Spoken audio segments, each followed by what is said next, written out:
ಜನಪ್ರತಿನಿಧಿಗಳ ವಿಶೇಷ ನ್ಯಾಯಾಲಯದಲ್ಲಿ ಭವಾನಿಯವರ ಜಾಮೀನು ಅರ್ಜಿ ವಿಚಾರಣೆ ಆಗ್ತಾ ಇದೆ. ಅವರ ಪರವಾಗಿರುವಂತಹ ವಕೀಲ ಸಂದೇಶ್ ಚೌಟಾ ಅವರು ಸೀನಿಯರ್ ಕೌನ್ಸಿಲ್ ಇಷ್ಟೊತ್ತು ಯಾವ ಕಾರಣಕ್ಕೋಸ್ಕರ ಭವಾನಿಯವರಿಗೆ ನಿರೀಕ್ಷಣಾ ಜಾಮೀನು ಸಿಗಬೇಕು ಅನ್ನೋದನ್ನ ಪ್ರಸ್ತಾಪ ಮಾಡಿದ್ರು. ಅದಷ್ಟೇ ಅಲ್ಲ, ಸುಪ್ರೀಂ ಕೋರ್ಟ್ನ ಒಂದಿಷ್ಟು ಕೇಸ್ಗಳ ಬಗ್ಗೆಯೂ ಕೂಡ ಇಲ್ಲಿ ಉಲ್ಲೇಖ ಮಾಡಿ ಭವಾನಿಯವರಿಗೆ ಜಾಮೀನನ್ನ ನೀಡಬಹುದು ಅನ್ನೋದನ್ನ ಪ್ರಸ್ತಾಪ ಮಾಡಿದ್ರು. ಅದರ ಜೊತೆಗೆ ಈ ಪ್ರಕರಣಕ್ಕೆ ಕೆಆರ್ ನಗರ ಕಿಡ್ನಾಪ್ ಕೇಸ್ಗೆ ಸಂಬಂಧಪಟ್ಟಂತೆ ಎಲ್ಲೂ ಕೂಡ ಕಂಪ್ಲೇಂಟ್ನಲ್ಲಿ ಭವಾನಿಯವರ ಹೆಸರು ಅಥವಾ ಭವಾನಿಯವರು ಬೆದರಿಸಿದ್ದಾರೆ, ಕಿಡ್ನಾಪ್ ಮಾಡಿಸಿದ್ದಾರೆ ಅನ್ನುವಂತಹ ಆರೋಪ ಇಲ್ಲ. ಅವರ ಹೆಸರು ಕೂಡ ಇಲ್ಲ. ಇವರ ಪಾತ್ರ ಈ ಪ್ರಕರಣದಲ್ಲಿ ಏನೂ ಇಲ್ಲ. ಇವರು ಬೇರೆ ಯಾರಿಗಾದ್ರೂ ಬೆದರಿಕೆ ಹಾಕಿದ್ದಾರಾ ಅಥವಾ ಬ್ಲ್ಯಾಕ್ ಮೇಲ್ ಮಾಡಿದ್ರಾ ಅನ್ನೋದ್ರ ಬಗ್ಗೆಯೂ ಕೂಡ ಇದರಲ್ಲಿ ಉಲ್ಲೇಖ ಇಲ್ಲ. ಅದಷ್ಟೇ ಅಲ್ಲ, ಅವರ ಅನಾರೋಗ್ಯ ಕೂಡ ಇದೆ, ಅವರ ಆರೋಗ್ಯ ಸರಿ ಇಲ್ಲ. ಹೀಗಿದ್ದ ಮೇಲೆ ಮಹಿಳೆ ಆಗಿರೋ ಕಾರಣ ಅವರಿಗೆ ಜಾಮೀನನ್ನ ನೀಡಬಹುದು ನ್ಯಾಯಾಧೀಶರೇ ಅಂತ ಹೇಳಿ ಸೀನಿಯರ್ ಕೌನ್ಸಿಲ್ ಸಂದೇಶ್ ಚೌಟಾ ಅವರು ತಮ್ಮ ವಾದವನ್ನ ಕಂಪ್ಲೀಟ್ ಮಾಡಿದ್ದಾರೆ. ಸದ್ಯಕ್ಕೆ ಈಗ ಸಂದೇಶ್ ಚೌಟಾ ಅವರ ವಾದ ಮುಕ್ತಾಯ ಆದ ನಂತರ ಎಸ್ಪಿಪಿ ಜಗದೀಶ್ ಅವರ ವಾದ ಕೂಡ ಆರಂಭ ಆಗಿದೆ. ಹಾಗಾದ್ರೆ ಏನ್ ಹೇಳ್ತಾರೆ ಜಗದೀಶ್ ಅವರು ನೋಡ್ತಾ ಹೋಗೋಣ. ಆರಂಭಕ್ಕೂ ಮೊದಲು ಈ ಪ್ರಕರಣದಲ್ಲಿ ಅಂದ್ರೆ ಆ ಕಿಡ್ನಾಪ್ ಆಗಿದ್ರು ಅಂತ ಹೇಳಲಾಗ್ತಾ ಇರುವಂತಹ ಆ ಮಹಿಳೆ ಏನಿದಾರಲ್ಲ, ಸೊ ಅವರಿಗೆ SIT ಕರ್ಕೊಂಡು ಬರುತ್ತೆ, ಅವ್ರಿಗೆ ಕೌನ್ಸಿಲಿಂಗ್ ಮಾಡುವಂತ ಕೆಲಸ ಮಾಡುತ್ತೆ, ಅವರಿಂದ 161 ಮತ್ತು 164 ಸ್ಟೇಟ್ಮೆಂಟ್ ಅನ್ನು ಕೂಡ ದಾಖಲಿಸಿಕೊಳ್ಳುತ್ತೆ.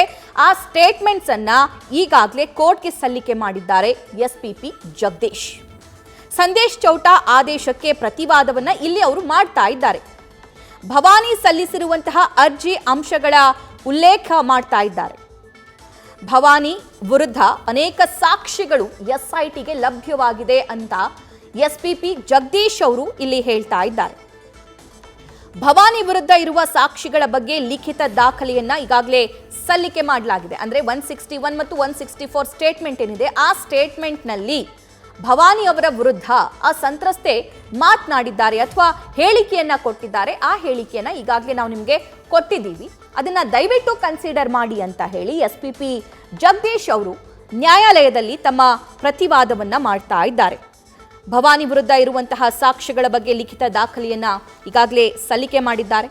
ಇನ್ನು ಸೆಕ್ಷನ್ 364A ಬಗ್ಗೆ ಉಲ್ಲೇಖಿಸಿ ಜಗದೀಶ್ ಅವರು ವಾದವನ್ನ ಶುರು ಮಾಡಿದ್ದಾರೆ.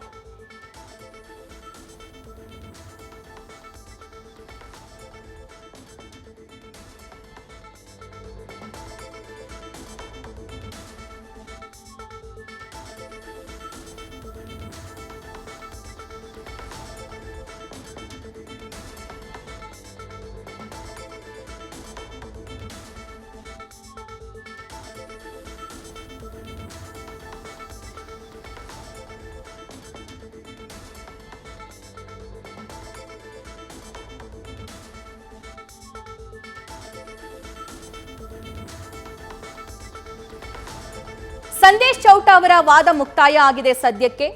ಇನ್ನು SIT ಪರ ಎಸ್ಪಿಪಿ ಜಗದೀಶ್ ಅವರು ಪ್ರತಿವಾದವನ್ನ ಮಾಡ್ತಾ ಇದ್ದಾರೆ. ಯಾವ ಕಾರಣಕ್ಕೋಸ್ಕರ ಭವಾನಿಯವರಿಗೆ ಬೇಲ್ ಬೇಡ ಅನ್ನೋದನ್ನ ಅಲ್ಲಿ ಪ್ರಸ್ತಾಪ ಮಾಡಿದ್ದಾರೆ. ಭವಾನಿ ವಿರುದ್ಧ ಅನೇಕ ಸಾಕ್ಷಿಗಳು ನಮಗೆ ಲಭ್ಯವಾಗಿದೆ. ಭವಾನಿ ವಿರುದ್ಧದ ಸಾಕ್ಷಿಗಳ ಬಗ್ಗೆ ದಾಖಲೆ ಸಮೇತ ನಿಮಗೆ ಸಲ್ಲಿಕೆ ಮಾಡಿದ್ದೀವಿ. ಸೆಕ್ಷನ್ 364A ಬಗ್ಗೆ ಉಲ್ಲೇಖಿಸಿ ವಾದ ಮಾಡ್ತಾ ಇದ್ದಾರೆ ಜಗದೀಶ್.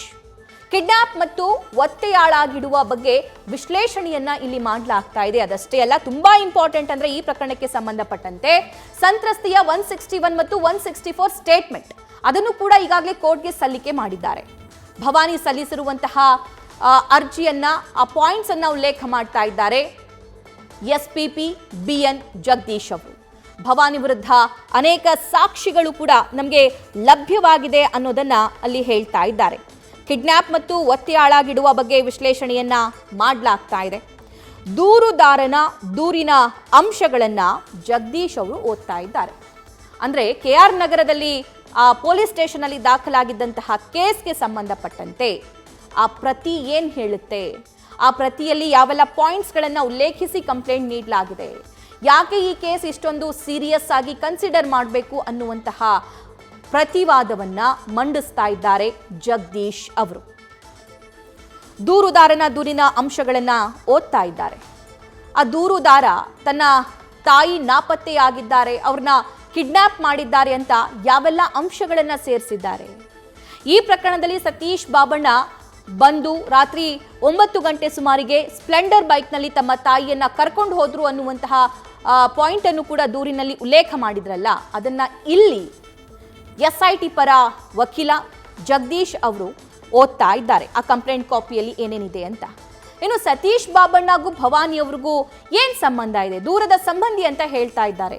ಸೊ ಹಾಗಾಗಿ ಅವರೇ ಕಳುಹಿಸಿದ್ದು ಅನ್ನುವಂತಹ ಮಾತನ್ನು ಕೂಡ, ಕಳುಹಿಸಿರಬಹುದು ಅನ್ನೋದನ್ನು ಕೂಡ ಇಲ್ಲಿ ಪ್ರಸ್ತಾಪ ಮಾಡಲಾಗ್ತಾ ಇದೆ. ಆ ದೂರುದಾರನ ತಾಯಿ ಅಂದ್ರೆ ಆ ಸಂತ್ರಸ್ತೆ ಎಷ್ಟು ದಿನ ಅಬ್ಸ್ಕಾಂಡ್ ಆಗಿದ್ರು, ಈ ಪ್ರಕರಣಕ್ಕೆ ಸಂಬಂಧಪಟ್ಟಂತೆ A1 ರೇವಣ್ಣನವರಿದ್ದಾರೆ, ಅವರ ಪಾತ್ರ ಏನಿರಬಹುದು, ಅವರ ಪಾತ್ರ ಏನು, ಸೊ ಇಲ್ಲಿ ಭವಾನಿ ಅವರ ಪಾತ್ರ ಏನಿದೆ, ಇದನ್ನೂ ಕೂಡ ಇಲ್ಲಿ ಕನ್ಸಿಡರ್ ಮಾಡಬೇಕಾಗುತ್ತೆ ಅನ್ನೋದನ್ನ ಹೇಳ್ತಿದ್ದಾರೆ. ಸ್ಪೆಷಲಿ ಆ ದೂರಿನಲ್ಲಿ ಭವಾನಿಯವರ ವಿರುದ್ಧ ಯಾವುದೇ ರೀತಿಯಾಗಿರೋ ಆರೋಪ ಇಲ್ಲದೆ ಇದ್ರೂ ಕೂಡ ಸಂತ್ರಸ್ತೆ ಕೊಟ್ಟಿರುವಂತಹ ಸ್ಟೇಟ್ಮೆಂಟ್ ಇದೆಯಲ್ಲ, 161 ಮತ್ತು 164 ಸ್ಟೇಟ್ಮೆಂಟ್ ಏನಿದೆಯಲ್ಲ, ಸೊ ಆ ಸ್ಟೇಟ್ಮೆಂಟ್ ತುಂಬಾನೇ ಇಂಪಾರ್ಟೆಂಟ್ ಆಗುತ್ತೆ. ಸಂತ್ರಸ್ತೆ ತನ್ನ ಮೇಲೆ ಆಗಿರುವಂತಹ ದೌರ್ಜನ್ಯ ಆಗಿರಬಹುದು ಅಥವಾ ಈ ಕಿಡ್ನಾಪ್ ಆಗಿದೆಯೋ ಇಲ್ವೋ ಅನ್ನೋದಕ್ಕೆ ಸಂಬಂಧಪಟ್ಟಂತಹ ವಿಷಯ ಆಗಿರಬಹುದು, ಅಥವಾ ಮನೆ ಕೆಲಸಕ್ಕೆ ಇದ್ದಂತಹ ಸಂದರ್ಭದಲ್ಲಿ ಅವರ ಮೇಲೆ ರೇಪ್ ಆಗಿದೆಯೋ ಇಲ್ವೋ, ಅಥವಾ ಮನೆ ಸಂಬಂಧಿಗಳು, ಮನೆಯಲ್ಲಿರುವಂತಹ ಸದಸ್ಯರು ಅವರ ಮೇಲೆ ಯಾವ ರೀತಿಯಾಗಿ ದೌರ್ಜನ್ಯ ಮಾಡಿದ್ರೋ ಮಾಡಲಿಲ್ವೋ, ಭವಾನಿಯವರ ರಿಯಾಕ್ಷನ್ ಆ ಸಂದರ್ಭದಲ್ಲಿ ಹೇಗಿರ್ತಾ ಇತ್ತು, ಭವಾನಿಯವರು ಮನೆ ಕೆಲಸದವ್ರನ್ನ ಹೇಗೆ ನೋಡ್ಕೊಳ್ತಾ ಇದ್ರು, ಭವಾನಿಯವರು ನಿಜಕ್ಕೂ ಅವ್ರ ಮೇಲೆ ದೌರ್ಜನ್ಯ ಎಸಗಿದ್ರ, ಅವ್ರಿಗೆ ಬೆದರಿಸುವಂತಹ ಪ್ರಯತ್ನ ಮಾಡಿದ್ರಾ ಇಲ್ವಾ, ಆ 161 ಮತ್ತು 164 ಸ್ಟೇಟ್ಮೆಂಟ್ನಲ್ಲಿ ಎಲ್ಲ ಅಂಶಗಳು ಕೂಡ ಇದೆ. ಸೊ ಅದಕ್ಕೆ SIT ಪರ ವಕೀಲ ಜಗದೀಶ್ ಅವರು ಹೇಳ್ತಾ ಇದ್ದಾರೆ, ಭವಾನಿಯವರ ವಿರುದ್ಧ ಪ್ರಬಲ ಸಾಕ್ಷಿಗಳು ನಮಗೆ ಲಭ್ಯವಾಗಿದೆ, ತಗೊಳ್ಳಿ ಸ್ವಾಮಿ ನೋಡ್ಕೊಳ್ಳಿ. 161 ಮತ್ತು 164 ಸ್ಟೇಟ್ಮೆಂಟ್ನಲ್ಲಿ ಆ ಸಂತ್ರಸ್ತೆ ಉಲ್ಲೇಖ ಮಾಡಿರುವಂತಹ ಅಂಶ ಇದೆ ಅಂತ ಹೇಳಿ ಆ ಕಾಪಿಗಳನ್ನು 161 ಮತ್ತು 164 ಹೇಳಿಕೆಯ ಕಾಪಿಯನ್ನು ಈಗಾಗಲೇ ನ್ಯಾಯಾಧೀಶರಿಗೆ SPP ಜಗದೀಶ್ ಅವರು ನೀಡಿದ್ದಾರೆ. ಅದರ ಜೊತೆಗೆ KR ನಗರ ಪೊಲೀಸ್ ಸ್ಟೇಷನ್ನಲ್ಲಿ ದಾಖಲಾಗಿರುವಂತಹ ಕೇಸ್ ಬಗ್ಗೆಯೂ ಕೂಡ ಇಲ್ಲಿ ಉಲ್ಲೇಖ ಮಾಡ್ತಾ ಇದ್ದಾರೆ. ಆ ಕೇಸ್ನಲ್ಲಿ ಯಾವೆಲ್ಲ ಅಂಶ ಇದೆ ಅನ್ನೋದನ್ನು ಕೂಡ ಇಲ್ಲಿ ಹೇಳ್ತಾ ಇದ್ದಾರೆ. ಕಿಡ್ನಾಪ್ ಮತ್ತು ಒತ್ತೆಯಾಳಾಗಿಡುವ ಬಗ್ಗೆ ವಿಶ್ಲೇಷಣೆ ಆಗ್ತಾ ಇದೆ. ದೂರುದಾರನ ದೂರಿನ ಅಂಶಗಳನ್ನು ಜಗದೀಶ್ ಅವರು ಓದಿದ್ದಾರೆ. ಅದರಲ್ಲಿ ಹೇಳ್ತಾರೆ, ನೀವು ಹೊರಗೆ ಬಂದರೆ ಬಂಧಿಸ್ತಾರೆ, ಒಳಗಿರಿ ಅಂತ ಹೇಳಿದ್ದಾರೆ. ಅದಕ್ಕೆ ಆಕೆ ಹೊರಗಡೆ ಬಂದಿಲ್ಲ. ಆ ದೂರುದಾರ ಏನಿದ್ದಾನೆ, ಆ ಸಂತ್ರಸ್ತೆಯ ಪುತ್ರನೇನಿದ್ದಾನೆ, ಯಾವ ಕಾರಣ ಹೇಳಿ ಸತೀಶ್ ಬಾಬಣ್ಣ ಅವ್ರಿಗೆ ಕರ್ಕೊಂಡು ಹೋದ್ರು ಅನ್ನೋದನ್ನು ಕೂಡ ಅಲ್ಲಿ ಉಲ್ಲೇಖ ಮಾಡ್ತಾರೆ. ಸೊ ಅದನ್ನ ಇಲ್ಲಿ ಜಗದೀಶ್ ಅವರು ಓದ್ತಾ ಇದ್ದಾರೆ. ಆ ಕಂಪ್ಲೇಂಟ್ ಕಾಪಿಯಲ್ಲಿ ಯಾವೆಲ್ಲ ಅಂಶ ಇದೆ ಅನ್ನೋದನ್ನು ಕೂಡ ಇಲ್ಲಿ ಓದೋ ಕೆಲಸ ಆಗ್ತಾ ಇದೆ. ನೀವೇನಾದ್ರೂ ಹೊರಗಡೆ ಇದ್ರೆ ನಿಮ್ಮನ್ನ ಅರೆಸ್ಟ್ ಮಾಡ್ತಾರೆ, ಹಾಗಾಗಿ ಹೊರಗಡೆ ಎಲ್ಲೂ ಕಾಣಿಸ್ಕೊಳ್ಬೇಡಿ ಅನ್ನೋದನ್ನ ಇಲ್ಲಿ ಆರೋಪಿಗಳು ಹೇಳ್ತಾರೆ ಅಂತ ಉಲ್ಲೇಖ ಮಾಡ್ತಾರೆ. SK ಅಹಮದ್ ಪ್ರಕರಣದ ಬಗ್ಗೆ ಜಗದೀಶ್ ಅವರು ಉಲ್ಲೇಖವನ್ನ ಮಾಡ್ತಾರೆ. ಸಂದೇಶ್ ಚೌಟಾ ಅವರು ಕೂಡ ಸುಪ್ರೀಂ ಕೋರ್ಟ್ನಲ್ಲಿ ಆಗಿರುವಂತಹ ಹಿಂದಿನ ಕೇಸ್ಗಳ ಬಗ್ಗೆ ಉಲ್ಲೇಖವನ್ನ ಮಾಡಿದ್ರು. ಮೇತ್ರಿಯಾ ಕೇಸ್ ಆಗಿರಬಹುದು, ಅಗರ್ವಾಲ್ ಕೇಸ್ ಆಗಿರಬಹುದು, ಅದನ್ನ ಉಲ್ಲೇಖ ಮಾಡಿ ಯಾವ ಕಾರಣಕ್ಕೋಸ್ಕರ ಭವಾನಿಯವರಿಗೆ ಜಾಮೀನು ಸಿಗಬೇಕು ಅನ್ನೋದನ್ನ ಹೇಳಿದ್ರು. ಆದರೆ ಈಗ ಸಾಕ್ಷಿಗಳ ಮೇಲೆ ಹೇಗೆ ಪ್ರಭಾವ ಬೀರಬಹುದು, ಸಾಕ್ಷಿ ನಾಶ ಆಗಬಹುದು, ಬೆದರಿಕೆ ಒಡ್ಡಬಹುದು. ಸೊ ಹಾಗಾಗಿ ಆ ಕಾರಣಗಳಿಂದ ಇವರಿಗೆ ಬೇಲ್ ಸಿಗಬಾರ್ದು ಅನ್ನುವಂತಹ ವಾದ ಮಂಡಿಸ್ತಾ ಇದ್ದಾರೆ SPP ಜಗದೀಶ್ ಅವರು. ಜಗದೀಶ್ ಅವರು ಕೂಡ ಒಂದಿಷ್ಟು ಕೇಸ್ಗಳ ಉಲ್ಲೇಖವನ್ನ ಇಲ್ಲಿ ಮಾಡ್ತಾರೆ. SK ಅಹಮದ್ ಪ್ರಕರಣದ ಬಗ್ಗೆ ಜಗದೀಶ್ ಅವರು ಉಲ್ಲೇಖವನ್ನ ಮಾಡಿದ್ದಾರೆ. ಸೆಕ್ಷನ್ 364A ನಲ್ಲಿ ಜೀವ ಬೆದರಿಕೆ ಅಥವಾ ಪರೋಕ್ಷ ಬೆದರಿಕೆಯೂ ಸೇರುತ್ತೆ ಅನ್ನೋದನ್ನ ಇಲ್ಲಿ ಉಲ್ಲೇಖಿಸ್ತಾ ಇದ್ದಾರೆ. SK ಅಹಮದ್ ಪ್ರಕರಣ ಇದು. ಈ ಪ್ರಕರಣದಲ್ಲಿ ಸೆಕ್ಷನ್ 364A ನಲ್ಲಿ ಜೀವ ಬೆದರಿಕೆ ಅಥವಾ ಪರೋಕ್ಷವಾಗಿ ಬೆದರಿಕೆ ಹಾಕಬಹುದು ಅನ್ನೋದನ್ನು ಕೂಡ ಉಲ್ಲೇಖ ಮಾಡ್ತಾರೆ. ಪ್ರಕರಣದಲ್ಲಿ ಸೆಕ್ಷನ್ 364A ಅಪ್ಲೈ ಆಗುತ್ತೆ ಅನ್ನುವುದಕ್ಕೆ ಈ ವಾದ ಮಂಡಿಸ್ತಾ ಇದ್ದಾರೆ ಜಗದೀಶ್. ದೂರುದಾರನ ದೂರಿನ ಅಂಶಗಳ ಕೂಡ ಉಲ್ಲೇಖ ಆಗ್ತಾ ಇದೆ. ಮನೆಗೆ ಬಂದ ಸತೀಶ್ ಬಾಬಣ್ಣ ಕರೆದುಕೊಂಡು ಹೋದ ಅಂಶಗಳ ಬಗ್ಗೆ ಉಲ್ಲೇಖ ಆಗಿದೆ. ಸತೀಶ್ ಬಾಬಣ್ಣ ಏನ್ ಹೇಳಿ ತನ್ನ ತಾಯಿಯನ್ನ ಕರ್ಕೊಂಡು ಹೋದ್ರು ಅದರ ಬಗ್ಗೆನೂ ಕೂಡ ಕಂಪ್ಲೇಂಟ್ನಲ್ಲಿ ಉಲ್ಲೇಖ ಮಾಡಲಾಗಿತ್ತು. ಅದನ್ನು ಇಲ್ಲಿ ಹೇಳ್ತಾ ಇದ್ದಾರೆ. ಎಲ್ಲಿ ಕರ್ಕೊಂಡು ಹೋದ್ರು, ಯಾಕೆ ಕರ್ಕೊಂಡು ಹೋದ್ರು, ಯಾವಾಗ ಕರ್ಕೊಂಡು ಹೋದ್ರು, ಈ ವಿಷಯ ಯಾವಾಗ ಗೊತ್ತಾಯಿತು, ಯಾರಿಂದ ಗೊತ್ತಾಯಿತು, ಅವರಿಗೂ ಕೂಡ ಜೀವ ಬೆದರಿಕೆ ಇದೆ ಅನ್ನುವಂಥದ್ದು ಈ KR ನಗರ ಪೊಲೀಸ್ ಸ್ಟೇಷನ್ನಲ್ಲಿ ದಾಖಲಾಗಿರುವಂತಹ ಕಂಪ್ಲೇಂಟ್ ಕಾಪಿಯಲ್ಲಿ ಇದೆ. ಆ ದೂರುದಾರ ಅದರಲ್ಲಿ ಉಲ್ಲೇಖ ಮಾಡ್ತಾರೆ. ಅದನ್ನೂ ಕೂಡ ಇಲ್ಲಿ ಜಗದೀಶ್ ಅವರು ಓದ್ತಾ ಇದ್ದಾರೆ. ದೂರುದಾರನ ದೂರಿನ ಅಂಶಗಳನ್ನ ಒಂದೊಂದೇ ಆಗಿ ಉಲ್ಲೇಖಿಸ್ತಾ ಇದ್ದಾರೆ. ಭವಾನಿ ಅವರ ಪಾತ್ರ ಈ ಪ್ರಕರಣದಲ್ಲಿ ನೇರವಾಗಿ ಕಂಪ್ಲೇಂಟ್ನಲ್ಲಿ ಅವರ ಹೆಸರು ಇಲ್ಲದೆ ಇರಬಹುದು, ಅಥವಾ ಅವರ ವಿರುದ್ಧ ಗಂಭೀರ ಆರೋಪ ಕೇಳಿ ಬರದೇ ಇರಬಹುದು. ಕಂಪ್ಲೇಂಟ್ನಲ್ಲಿ ಇದೆ ಸತೀಶ್ ಬಾಬಣ್ಣ ಭವಾನಿ ಅವರ ದೂರದ ಸಂಬಂಧಿ, ಅದಷ್ಟೇ ಇರೋದು ಭವಾನಿ ಅವರ ಹೆಸರು ಅಲ್ಲಿಗೆ ಬಂದಂತಹ ಸಂದರ್ಭದಲ್ಲಿ. ಆದರೆ 161 ಮತ್ತು 164 ಸ್ಟೇಟ್ಮೆಂಟ್ನಲ್ಲಿ ಇನ್ನಷ್ಟು ಅಂಶಗಳಿವೆ. ಭವಾನಿ ಅವರು ಯಾವ ರೀತಿಯಾಗಿ ಈ ಪ್ರಕರಣದಲ್ಲಿ ಪ್ರಭಾವ ಬೀರ್ತಾರೆ ಅನ್ನುವಂತಹ ಅಂಶಗಳಿದೆ. ದಯವಿಟ್ಟು ಅದನ್ನ ಕನ್ಸಿಡರ್ ಮಾಡಿ ಅಂತ ಹೇಳಿ SIT ಪರ ವಕೀಲರು ವಾದ ಮಂಡಿಸ್ತಾ ಇದ್ದಾರೆ. ಮನೆಗೆ ಬಂದ ಸತೀಶ್ ಬಾಬಣ್ಣ ಕರೆದುಕೊಂಡು ಹೋಗಿರೋ ಬಗ್ಗೆ ಉಲ್ಲೇಖ ಮಾಡ್ತಾ ಇದ್ದಾರೆ. ಅಂದ್ರೆ ಆ ಸಂತ್ರಸ್ತೆ ಮಹಿಳೆನ ಸತೀಶ್ ಬಾಬು ಅನ್ನೋರು ಬಂದು ಕರ್ಕೊಂಡು ಹೋದ್ರು. ಅದಾದ ನಂತರ ನನ್ನ ತಾಯಿ ಸುಮಾರು 3-4 ದಿನ ಎಲ್ಲಿದ್ರು ಅನ್ನೋದ್ರ ಬಗ್ಗೆ ಮಾಹಿತಿನೇ ಇರಲಿಲ್ಲ ಅನ್ನೋದನ್ನ ಅಲ್ಲಿ ಮೆನ್ಷನ್ ಮಾಡ್ತಾ ಇದ್ದಾರೆ. ಓದ್ತಾ ಇದ್ದಾರೆ ಜಗದೀಶ್ ಅವರು. ನೀವೇನಾದ್ರೂ ಇನ್ ಕೇಸ್ ಹೊರಗಡೆ ಬಂದ್ರೆ, ಅಂದ್ರೆ ಆ ಸಂತ್ರಸ್ತೆ ಮಹಿಳೆಗೆ ಸತೀಶ್ ಬಾಬಣ್ಣ ಹೇಳ್ತಾರಂತೆ, ನೀವೇನಾದ್ರೂ ಹೊರಗಡೆ ಬಂದ್ರೆ ನಿಮ್ಮನ್ನ ಅರೆಸ್ಟ್ ಮಾಡ್ತಾರೆ, ಅದಕ್ಕೆ ಸಂತ್ರಸ್ತೆ ಹೊರಗೆ ಬಂದಿಲ್ಲ ಅನ್ನುವಂತಹ, ಹೊರಗೆ ಬರಬಾರ್ದು ಅನ್ನುವಂತಹ ಇನ್ಸ್ಟ್ರಕ್ಷನ್ ಕೂಡ ಸತೀಶ್ ಬಾಬಣ್ಣ ಅವರಿಂದ ಹೋಗಿದೆ ಅನ್ನುವಂಥ ಅಂಶ ಅಲ್ಲಿ ಉಲ್ಲೇಖ ಆಗುತ್ತೆ. ಇನ್ನು ಯಶು ಮತ್ತು ಧನು ಹೇಳಿದ ಮೇಲೆ ದೂರುದಾರನಿಗೆ ಗೊತ್ತಾಗೋದು ಯಾಕೆ ಕರೆದುಕೊಂಡು ಹೋಗಿದ್ದಾರೆ ತನ್ನ ತಾಯಿಯನ್ನ ಅಂತ, ಎಲ್ಲಿ ಕರೆದುಕೊಂಡು ಹೋಗಿದ್ದಾರೆ, ಯಾವ ಕಾರಣಕ್ಕೋಸ್ಕರ ಕರೆದುಕೊಂಡು ಹೋಗಿದ್ದಾರೆ ಅಂತ ಹೇಳಿ ಇಬ್ಬರು ವ್ಯಕ್ತಿಗಳು ಹೇಳಿದಂತಹ ಸಂದರ್ಭದಲ್ಲಿ ದೂರುದಾರನಿಗೆ ವಿಷಯ ತಿಳಿಯುತ್ತೆ ಅನ್ನುವಂತಹ ಪ್ರಸ್ತಾಪ ಅಲ್ಲಿ ಆಗುತ್ತೆ.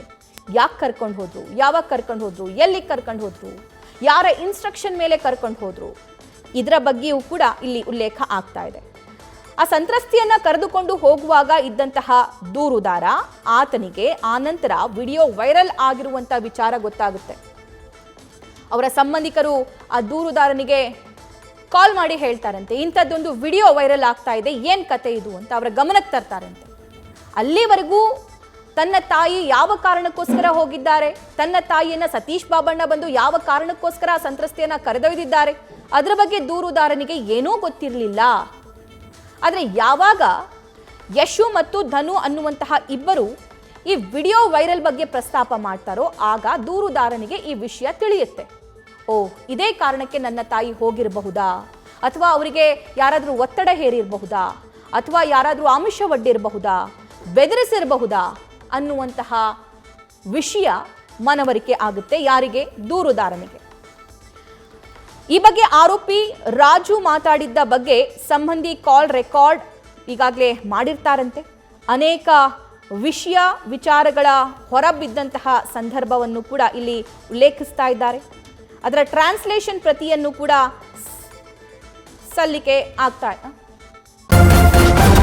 ನ್ಯೂಸ್ ಫಸ್ಟ್ ನಿರ್ಭೀತಿಯಿಂದ ನಿಮ್ಮ ಪರವಾಗಿ.